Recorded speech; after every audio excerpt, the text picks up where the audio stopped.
suratu masadin no wiye kadi suratu lahabin ko abou lahabin ngol ɗo inetira kanko e ɓeygu makko. Allah dari nde nelaɗo nde Allah subahana taala yamirno Mouhammadou fastaɓi ma tuɓar feññin ko onaɗa yamirede ko moɓi yimɓe suudu makko num famille makko fof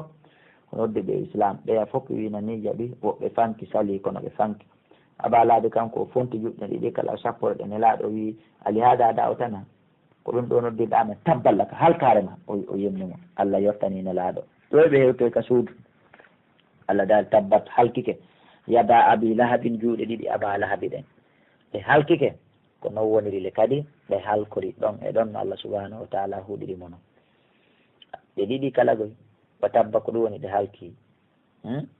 Allah subhanahu wa taala daali mako na nafoyta ducci anhu e makko maalu jawdi makko no hari ko jon jawdi moƴƴa mo manturi ɗum o ma kasaba e konko faggiti ɓiɓɓe ɗuɗuɓe ko mari si asula naran aray o lonƴo e yiite ñande dargal data laabin margue ɗengal wa mra'atuhu e ɓeygu makko kadi ɗum woni ummu jamilatu binti harbin oɗo kadi ko ittunoɗo cheenuwol mum ñande goo yini ñamakala ɓen fiyoɓe yimo nelaɗo ko ɗum waɗi so lontimirante ngol cheenuwol makko ngol jolo kowol yiite ɗo Allah daali wa mra'atu e ɓeygu makko ummu jamila